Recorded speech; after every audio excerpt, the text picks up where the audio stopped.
уюшулган кылмыштуулукту жана ошондой эле криминалдуу элементтерди түп тамыры менен Жүзү жашырылган тасмадагы ишкер уюшкан кылмыштуу топтун торуна түшүп зыянга учураган. Айтымында кылмышкерлер $385,000 тегерегинде материалдык товарларын тартып алышкан. Ишкер чоң муштумдардын үстүнөн УКМКга арыз менен кайрылган. Бул себептер биздин ишмерлигибизге жана ошондой эле жүк ээлерин аябагандай көп чоң зыян тийгизди.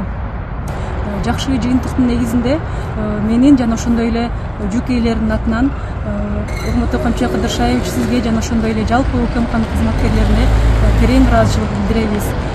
Жыйынтыгында мыйзамдагы ууру Камчы Көлбаевдин уюшкан кылмыштуу тобунун мүчөлөрү кармалган. Текшерүүнүн жүрүшүндө кылмыштуу топ көп жылдар бою ишкерлерден жана кыргызстандыктардан Кытайдан экспорттолгон жүктөрдү жана эл керектеген товарларды мыйзамсыз тартып алып турушканы белгилүү болгон. Булардын ичинде жаза аткаруу кызматынын түзөтүү мекемелеринде жаткан кылмышкерлер да бар. Bundan кийин андай кылмыштарга барбай турган чараларды көрүш керек. Мүмкүн болсо ошолордун бардыгын ачыкка чыгарыш керек. Коомчулук биле турган кылыпчы.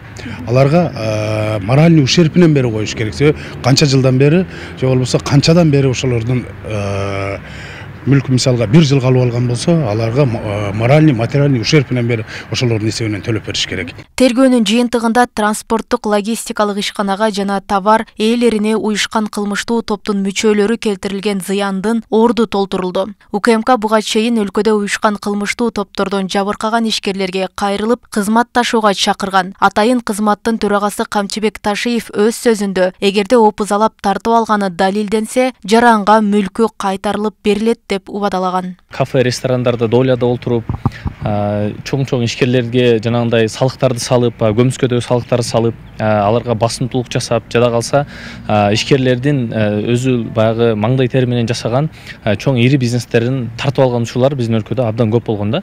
Анан акыркы мезгилдеги биздин мамлекеттеги бул күрөш мен абдан мындай мактоого аларлык деп айтам. Бул мен ойлойт элем, ушул жумуш менен күрөшүп аткан адамдар өзүнүн балким үй бүлөсүнүн өмүрүн да тобокелчиликке да салган учурлар болуп атат деп ойлойм. Себеби криминалдан ар кандай мындай көрүнүштөр күтсө болот да. Ошондуктан мен буну абдан баалайм. Мен ойлойм, ушул өнөкөттөн кийин биздин Кыргызстандагы ишкерлерге болгон мындай ишкерлердин мындай дымагы күчөйт. Ошондой эле учурда Кыримтөбөл Камчы Көлбаевдин уюшкан кылмыштуу тобунун мүчөлөрүн каржылап, кылмыштуу кирешелерди легалдаштыруу менен алектенген деген айып менен Бишкек шаарындагы Сум Айчүрөк соода борборунун ээси Анвар Габбазовго сыртынан айып тагылып, эл аралык издөө жарыяланды. Роза Акматжан кызы, Дилбек Абдакимов, Ош ТВ.